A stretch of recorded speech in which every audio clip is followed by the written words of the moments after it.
How you doing, everybody? I am John Crosswade, affectionately known as the Professor here at Vibe Tribe Productions, and this is the Bi-Conics Podcast Wrestling Review on YouTube. We'll get a better title later. This is the AEW Dynamite Review for July 19th? 19th, right? My God, July. This summer's flying through. July 19th, but it's not only an AEW Dynamite Review. This is blood and guts. Blood and guts. Blood and guts. Blood and guts. Guts. Do you have it? You gotta be over 40 for that to make sense. I digress. This was a fantastic night. It was a borderline pay-per-view type of show because we have the blood and guts match, obviously. Lots of wild spots in here. Some of my favorite spots of the year so far are in here. I'll explain that in a minute. And I also have a bone to pick with Tony Khan about the women's matches. Come on! You might be wondering where my co-host JVL is this week. JVL is off in another country visiting his homeland. And I'm jealous because I would love to leave the country and visit my homeland, but I don't know where that is. I'm also trying not to ramble. I'm trying to get better at that because the folks that edit this... Hi, Adolfo! The folks that edit this tend to tell me that I ramble and take up too much time. So I'm going to get better at that, I promise. Maybe not this one, but I'm going to work on it. I'm going to work on it. The night starts off with a Jack Perry promo where he's burying the Jungle Boy Jack Perry moniker. I was okay with this. I didn't hate it. It's a little bit tropey, right? We have the dead body of the character and we're putting it into a thing and we're burying it in a coffin.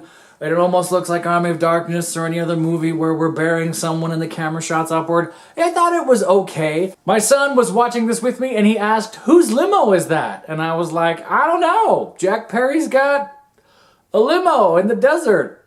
Man. So after the burying my former dead self thing, Jack Perry enters into Beethoven's Fifth. Why? I don't know why. It's probably free. Tony Khan's probably tired of paying for music rights to get you intros. Yeah, fine. Pick the public domain thing. Okay, fine. I don't hate it. It's just a very neutral, I'm a heel, I'm a bad guy, which I don't mind. I'll talk about that in a second. And I gotta mention this, somebody in the back had a sign that said OJ did it for some reason. I'm not sure who that sign's for or if that's some kind of reference to Freshly Squeezed that I don't know or what, but that's a 30-year-old joke, man. Get some better signs. I actually love this match. I love Hook in the ring. I'm always excited to watch Hook. Jack Perry as a heel has way better ring psychology than Jack Perry, the Jungle Boy who's buried in the desert somewhere. I really enjoyed the ring psychology, watching Jack Perry be angry and cheat and have a reason to be there and have character underneath him. And oh my God, he's acting now. I like it. Keep that. Maybe like trim up the curly hair along the sides. I know I'm bald. I shouldn't be giving you hair advice, but man, there's some potential here. I like Jack Perry as a heel. I don't hate it. There were some great spots in this match. Go back and watch it. That DDT on the outside apron that upset Taz greatly. Hook no-selling the suplex gave me chills because it came from out of nowhere. You really saw a scene develop. You really saw motivations here. And at the end of it, Jack Perry cheats and then wins the title, and now he's the FTW champion. Okay. But now where are we going? What are we going to do with that? Is that going to be the next 6 months of this? Is that going to be, there's an actual FTW match where we see some actual FTW stuff? I don't know. I didn't hate it. I had a blast. I'm actually rooting to see Jack Perry again. After weeks of bad promos, you got me interested. Good on you. We then jump to this other promo spot with Alex Marvez. Alex Marvez cannot act to save his life. He's trying so hard, and I'm glad you're getting work, but I don't believe you. We cut to the super secret meeting that's happening between Chris Jericho and Don Callis at like the back room of an Applebee's, maybe? Or like maybe a hotel lobby that no one was using. It's not the swankiest of secret meeting places. And of course, at the last minute, someone sees the camera and the security guard gets motioned to take care of the camera and the security guard walks up and does this thing. It's kind of tropey. We've seen it before. Meh, I see why this was here, but we didn't need it. We lost time for the whole event because of this. And I know exactly who they took that time from. We move on from here to, again, the buddy cop show of MJF and Adam Cole. I cannot get enough of this. They get better every single time, and this one was the best so far. I loved this. They're doing all the tropey, standard rom-com things that you would expect, but they're having a blast. They know it's schmackedy, schmackery, schmeckles. Schmacked it. They know that it's a little contrived, but they're having so much fun, and they're doing it genuinely. I'm having a blast watching it. They go to the Chinese food place. Adam Cole says, you gotta face your fear of eating spicy food and poor people. And MJF goes, poor people. And they go in there and they eat the spicy food. And then they drink 100% alcohol, which, mind you, if any of you have drank 100% alcohol on purpose or on accident, you notice right away. MJF selling it as like, wow, this water tastes funny. That tells me two things. One, you're an alcoholic. Two, you've burned all your taste buds off. So that pulled me out a little bit. But hey, I don't mind seeing drunk Adam Cole and MJF. Maybe this is just part of the buddy cop thing, right? Maybe eventually we see them getting really drunk, and maybe we see them losing their jobs, and then we see them, going to AA together or meetings together, and then we see one of them recover and the other one doesn't recover, and then they fight over a title. Oh, said that out loud. We'll talk about that in a second. This promo is hilarious. If you get a chance to watch it, go watch it. They double clothesline the waiter. I couldn't stop laughing. I had to pause my DVR a few times. They're having a blast. We cut back to Alex Marvez, who still can't act, who is now at the arena during the day for the arrival of Chris Jericho and Don Callis. We didn't need this. We're taking time away from another match. We keep taking time away from other... Okay. We land here. Britt Baker, Kayla Sparks. Britt Baker is announced. We're coming into this, what should be a squash match? Squash match. Pumpkin match. This is a pumpkin stipulation match. I would watch a pumpkin match. This is a squash match for Britt Baker DDS against Kayla Sparks. It's 66 seconds long. That's it. Go back and watch. From bell to bell, it's 66 seconds. Tony Khan, you're killing me. I mean, and the rest of us here at Bi-Conics. This is madness. You have this fantastic roster. You have promos that are kind of meh. Take that screen time away from them and give us these women's matches that matter. I know we're blood and guts and we want to see blood and guts. Blood and guts. Blood and guts. Blood and guts. But come on. I would have watched this. I think if anyone feels bad about it, it was Kayla Sparks, because this was her 2023 debut. She's been wrestling since she was 13. 66 seconds. Renee interviews MJF and Adam Cole backstage. They exchange gifts in a way. MJF shows them that we have matching trunks. Adam Cole shows them we got matching jackets. Like, they're having a blast, and there's one surprise left. This was a cute promo, but Britt Baker got 66 seconds. We didn't need all this time. I love it though. It's amazing. So anything MJF and Adam Cole do, I'm going to be all in on it. I'm going to buy that t-shirt at some point when I have money. Oh, and there was a generic white guy moment at the end of this. Nobody cared. MJF enters to his music, and then says, cut my music for the Adam Cole music. And then they accidentally play the MJF music. And then MJF goes, you accidentally played my music, telegraphing something. And all of a sudden, it's a remix with Adam Cole's music. And there's much rejoicing and hugging and don't touch me. And it's adorable. This whole match was the gem of the night. There, I said it. Ha! I enjoyed this more than the Blood and Guts match. Hate me, internet. Come for me. Bring me your pain. That didn't come out right. I might just be an MJF stan at this point, but I loved this match. I love the way it started. We have this impromptu dance-off between Daniel Garcia and MJF, and then MJF leaves the ring to go hit a button to play the music to start a dance-off. Boston is loving it. Everyone's buying into this. Sammy Guevara and Daniel Garcia doing the rope pull thing and then pulling each other's rope to get into the ring. I said that wrong. Don't hang on a second. Coming into the dance, finding themselves in funny positions. This was amazing. I thought this was hilarious. MJF has some moves. We know he can sing, we know he can dance, we know he can wrestle. He's a triple threat. Adam Cole, king of the pelvic thrust. Amazing pelvic thrusts. I would put him in Rocky Horror any day. This match was so much fun. There's so many good spots in here. Among my favorites are calling for the double clothesline over and over and over again and just building up the fact that a generic double clothesline is now the greatest move in tag team sports entertainment, which is hilarious. Adam Cole continues to get MJF to overcome his fears by doing a suicide dive out of the ring, and MJF surprises himself and does it, and there's this fantastic face of, I just did something amazing! I love the storytelling of this. I can't get over it. It was a blast. I rewatched this one again this morning. It still made me happy. To wrap this up, MJF and Adam Cole hit the double clothesline. Chris Jericho's yelling for them to duck, and it doesn't happen. He gets them, nails them down. They win. They get to face FTR. And then on the way out, Daniel Garcia and Sammy Guevara kind of cold shoulder Chris Jericho, which is an interesting nod to storytelling in the future. I didn't mind Chris Jericho at the ringside table for this one. It was kind of funny that he flips off the fans and they continue singing his theme song. Like, we still love you, but we don't like you, but I don't like you, but we love you. Professional wrestling is weird. So yeah, the cold shoulder disrespect there at the end of that. I'm sure that's going to come back next week or sooner or whatever this Don Callis thing is, but it's coming. I'm sure it is.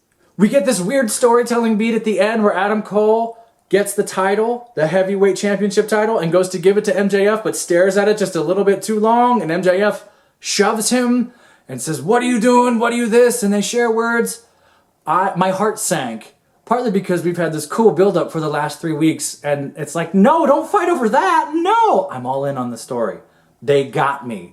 Hook, line, and sinker, sadly. What's awesome about this is that the audience is all in on this too, and might have been feeling the same way I was, because they start chanting, hug it out, hug it out, hug it out. And they do. And there was much rejoicing until FTR's music plays and FTR comes down to the ring. And there's the normal stank face, I'm angry at you, look at the love, we're going to have this match thing, this is going to happen. No real words exchanged, just kind of posturing. Again, the time that took could have gone to Britt and Kayla Sparks. Great. We're just... Time management. Who's the stage manager here? Come on! We go backstage with Renee again to this promo with best friends, right? Best friends, Orange Cassidy, Darby Allin, and Nick. It's kind of a weird feeling that we're friends but not friends and friends but not friends. Darby asks for a favor from Orange Cassidy. Can you defend the belt against Fox? He says, yeah, sure, cool, whatever. Bring our hands in. Darby Allin cold shoulders and doesn't and leaves. Nick follows. Awkward. Why? I don't think there's any story here. I might be missing something. Again, I'm always missing things. And JVL and Mikey catch me when I do. But storytelling-wise, I'm only 8 months into AEW, and I'm wondering, why? Why such anger? Oh, you were cool a week ago, and now you just chose not to be? Like, okay. Mind you, while the WGA and SAG-AFTRA are on strike, there is a non-promotions clause, so you can't promote anything that you're in while we're on strike, but that doesn't stop Ciampa from jumping out there and promoting Shark Week, and Taz was not happy about it. It's a cute little shark, there's nothing wrong with this, but what's interesting is Taz says, if she comes too close, I'm gonna throw her off the ring. I'm gonna throw her over there. I'm gonna throw her. Taz has a history with sharks. He knows the shark is a her. It's behind it. What is this history, Taz? What do you know of sharks? What is this hatred of sharks? Where do you come? Did you have a relationship with sharks? Do you know of other sharks? I'm interested in that story. Maybe. Finally, we get to the main event of Blood and Guts. Blood and Guts. That's enough of that. I'll say one broad thing quickly about the entire match. This picture-in-picture's killing me. Just cut to commercial. We're missing really cool spots because there's this tiny, tiny camera and this big, big commercial. I don't know if there's a real fix. I don't know if there's a way around it. It's not working for me. I could just be old. I could just have too much of an ADD thing going and I can't focus and I want to see whatever. But this match fell victim to the picture-in-picture curse more than any of the others. Claudio comes out first, and then Kenny Omega comes out, and then they go for a little while, and then... Okay, so there's a lot of great spots in here, and I took a lot of notes on who, what, when, where, how, and it's still a jumbly mess, but there's a lot of cool stuff in there, so bear with me. So Kenny Omega and Claudio start, and then Pat comes out, who's just jacked. Like, that guy is scary looking. I know some of you know Pac more than I do, and I admit that I'm not an expert on him and all of AEW yet, but man, that guy's an ogre. Impressive physique. So Pac and Claudio gang up on Omega, and then Hangman Adam Page shows up, which is great, and then we're all even. And then, all of a sudden, the intro music for Cleveland Indians legend Ricky Vaughn starts playing, and out comes Jon Moxley, who wastes no time screwdrivering everybody. And my son was very intrigued. Why is he murdering everyone? Why has he got a screwdriver? And I had to explain. I tried to explain, but it still looks like murder to him, so I had to have him watch something else. Like all hardcore matches, there's a lot of things under the ring or just stuff that appears out of nowhere. Like a bucket of glass. A bucket of glass. There's a bucket of glass just chilling there.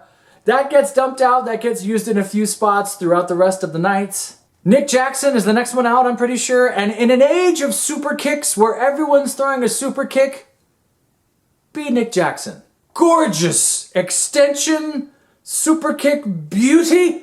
If you're gonna throw them, they better look like that. Not these little meh, half leg things. So every time Nick throws one, it's like your face is coming off. They're gorgeous. So Nick's throwing super kicks, and then something happens, and Moxley catches him, and then throws him into the glass. Oh my God! And then grabs the glass, puts the glass on his chest, and then steps on it and walks. Like, that's just mean, but I laughed. I wasn't grossed out. I was like, ha ha, that sucks. Muta comes out with the chair that's not a normal steel chair. He comes out with a plastic chair, which is like the chair you keep in the closet for like your cousin's boyfriend because you just want to see them uncomfortable. There's not enough chairs at the table, so you just give him that crappy one. It almost looked like it hurt more. There's a few great spots in here, and then Matt Jackson comes out, so the Hung Bucks are reunited, and then all hell breaks loose. There's some really beautiful fluid spots in here. Check it out. Takeshita comes out with another chair from the garage, and then eventually double suplex both of the Young Bucks, which is crazy impressive. Mind you, up until this point, not a lot of blood. Like, it's been brutal, and there might be a few scars and scrapes and things, but it's not like blood. And the moment I thought this, the moment I made that realization, Jon Moxley pulls out a bed of nails. You could hear it in Taz's voice, so the commentator, Taz is laughing as Jon Moxley pulls it out. Just, oh my God, what are we doing? Jon Moxley and Kenny Omega start with the bed of nails bit, which is a great bit, and they're fighting over who ends up in the bed of nails. And then eventually there's some big suplexes onto it. Jon Moxley picks up Kenny Omega, drops him onto the bed of nails, and has a moment of, that was really cool. With Claudio, there's a genuine moment where they look at each other like, that just happened. Cool. There's a lot of spots that happen in here, mixed up in between everybody. The next amazing thing, in my opinion, is we see Muta and Jackson fighting on top of the cage. They climb their way up there, and they go for it. And it's awesome. It has that old school 90s wrestling feel to me, where the camera pans back, and it's that signature shot of Undertaker Shawn and Undertaker Mick Foley fighting on the top of the cages. Not a lot of folks fight on top of the cages. They trade suplexes up here. The suspense was amazing. I'm pretty sure nobody's watching what's happening in the cages. We're all looking up. Muta climbs back down, which gives Jackson time to magically find a bag of thumbtacks. And he walks to the other side of the ring and pours them out, and it rains thumbtacks on top of everybody. And then, just in the nick of time, there's a reversal of the suplex onto the thumbtacks. What a great sequence. I thought that was a lot of fun too. That was really cool. And those thumbtacks are going to be all over everyone everywhere for the rest of the night. Another minute or two goes by and the Boston crowd starts cheering for tables. We want tables! And you can kind of see everyone look at each other like, well, you want to go for table? You want to do the table thing? Yeah, we can do a table. Yeah. So then Kenny Omega goes to look for a table. Ask and you shall receive, Boston. There's some great collective sequences here where all of the Blackpool Combat Club start suplexing one after another and everyone gets rocked, and then Pac starts doing the monkey bars thing, and then Jackson's on a table and then does the missile dropkick into and through the table. The crowd loves it. Everyone's exhausted, and Boston buys in and starts chanting "Fight Forever." which is either a nod to the video game or they genuinely want them to fight forever, which, fair. Wait a minute, I gotta go back. Have I been saying Muda this whole time? Wheeler Yuta.